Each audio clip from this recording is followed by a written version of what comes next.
ہم خود ہی اپنے بھائیوں کے لیے فرعون بن کے بیٹھ گئے.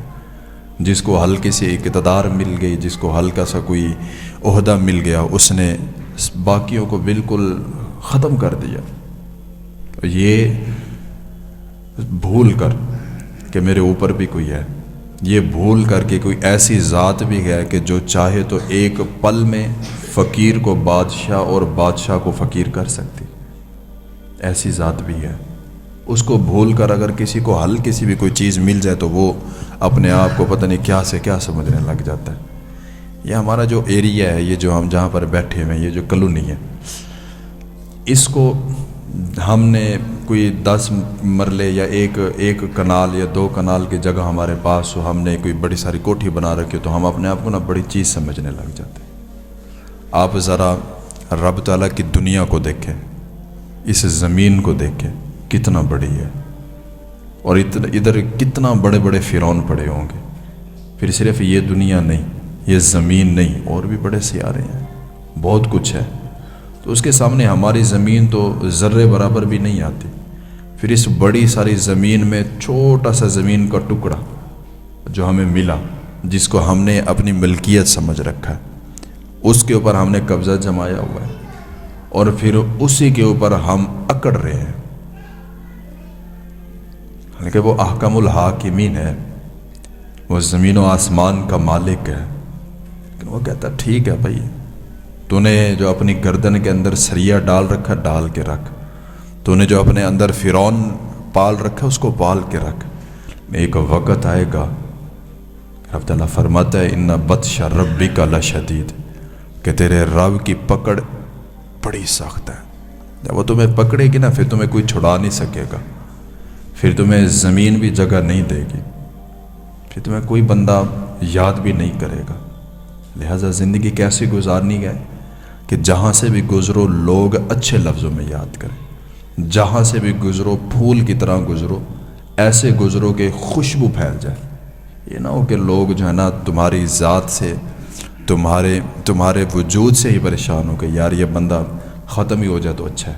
ایسا نہ ہو، کہیں ایسا نہ ہو کہ ہمارا نام لے کر یا ہماری وجہ سے کوئی بندہ راتوں کو اٹھ کر رب تعالیٰ کی بارگاہ میں روتا ہو کہ باری تعالیٰ اس نے تو میرا جینا ہی حرام کر رکھا ہے.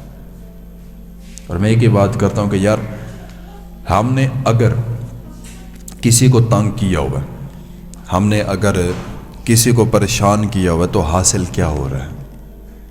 اگر ہم نے کسی کی زندگی کو اجیرن بنا رکھا ہے تو حاصل کیا ہو رہا ہے؟ کیا مل رہا ہے؟ کچھ بھی نہیں. 2 منٹ کی خوشی ہے، شیطان راضی ہو رہا ہے، رب رحمان تو نہیں ہو رہا. ارے بھائی ہم تو اس نبی کی امت میں ہیں، اس نبی کی امت کہ جن کو یہاں پر پتھر بھی پڑے نہ ہو، ہونٹوں پہ خون بھی نکلا، آپ نے پھر بھی دعائے ضرر نہیں فرمائی. اللہ تعالیٰ نے فرمایا محبوب اگر آپ حکم دو تو پوری کی پوری بستی الٹ دیں. کریمہ کا علیہ الصلوۃ والسلام نے فرمایا نہیں، ہم تو ان کے ماننے والے ہیں جنہوں نے اپنے ہونٹ پر پتھر کھا کر بھی لوگوں کو دعائے ضرر نہیں دی. تو ہماری لڑائیاں ان سے بڑی تو نہیں ہیں، یہ جو آپس کے معاملات ہیں وہ اتنا بڑے تو نہیں تھے جتنا ہم نے بنا رکھے. ہمارے ایک چھوٹے سے عمل سے اگر کسی کا دل خوش ہوتا ہے تو وہی خوش کرو. حضور پاک علیہ الصلوۃ والسلام سفر معراج سے واپس آئے نا، تو ام عائشہ صدیقہ رضی اللہ تعالیٰ نے آپ کو فرمایا کہ عائشہ میں آج معراج پہ جب گیا مجھے ایک تحفہ ملا ہے. ام عائشہ صدیقہ رضی اللہ تعالیٰ نے آپ عرض کرنے لگے یا رسول اللہ میرے ماں باپ آپ پہ قربان ہو، بتلائیے وہ تحفہ کیا ہے. تو کریمہ کا علیہ الصلوۃ والسلام نے فرمایا رب تعالیٰ فرماتا ہے کہ جو بندہ کسی کا ٹوٹا ہوا دل جوڑ دے، کوئی بندہ اس کے پاس روتا ہوا آیا اور اس نے اس کو ہنسا کے بھیجا، کوئی بندہ کسی کے پاس امید لے کر آیا اور اس نے اس کی امید پوری کر دی، کوئی بندہ آس لے کر آیا اس نے پورا کر دیا، ٹوٹے ہوئے دل سے روتا ہوا آیا اور اس نے باتیں کر کے اس کو حوصلہ افزائی کر کے اس کا دل جوڑ دیا، تو کریمہ کا علیہ صلاۃ والسلام نے فرمایا رب تعالیٰ فرماتا ہے ایسے بندے کو میں جنت عطا فرماؤں گا۔ تو عائشہ صدیقہ رضی اللہ تعالیٰ عنہ آپ آگے سے عرض کرتی کہ یا رسول اللہ اگر آپ کی اجازت ہو تو کیا میں یہ بات اپنے ابا حضور کو بتا کے آؤں؟ یہ تو بڑی خوشی کی بات ہے۔ تو حضور پاک علیہ صلاۃ والسلام نے فرمایا ضرور بتاؤ جا کے۔ تو عائشہ صدیقہ رضی اللہ تعالیٰ عنہ کا آپ اپنے ابا حضور کے پاس پہنچے سیدنا صدیق اکبر رضی اللہ تعالیٰ عنہ، آپ کو جا کر عرض کی کہ ابا جان حضور پاک علیہ صلاۃ والسلام نے فرمایا کہ جو بندہ کسی کا ٹوٹا ہوا دل جوڑ دے رب تعالیٰ اس کو جنت عطا فرماتا ہے۔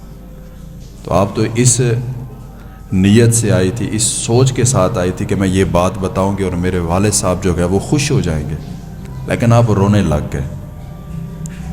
تو عائشہ صدیقہ رضی اللہ تعالیٰ عنہ آپ نے عرض کی بابا جان آپ روتے کیوں ہیں؟ یہ تو بڑی خوشی کی بات ہے، یہ تو اتنا مشکل کام نہیں ہے کسی کا دل جوڑ دینا۔ تو سیدنا صدیق اکبر رضی اللہ تعالیٰ عنہ آپ نے فرمایا کہ بیٹا آپ نا تصویر کا ایک رخ دیکھ رہی ہو سیدھا، ذرا اس کا الٹا رخ بھی دیکھو۔ اگر ٹوٹا ہوا دل جوڑنے پر رب تعالیٰ جنت عطا فرماتا ہے تو ذرا سوچو اگر کوئی بندہ کسی کا دل توڑ دے پھر اس کے ساتھ کیا ہوگا؟ اگر کوئی بندہ کسی کا دل ہی توڑ دے، اس کو رلا دے، اس کو پریشان کر دے تو پھر اس کا کیا ہوگا؟ پھر اس کو تو جہنم میں ڈال دیا جائے گا، کیونکہ تصویر کا دوسرا رخ تو یہی ہے۔ تو آپ نے جب یہ بات کی تو عائشہ صدیقہ رضی اللہ تعالیٰ عنہ آپ بھی پریشان ہو گئی۔ تو بھائی یہی بات ہے، اگر دل جوڑنے پر جنت ہے نا تو دل توڑنے پر جہنم بھی ہے پھر۔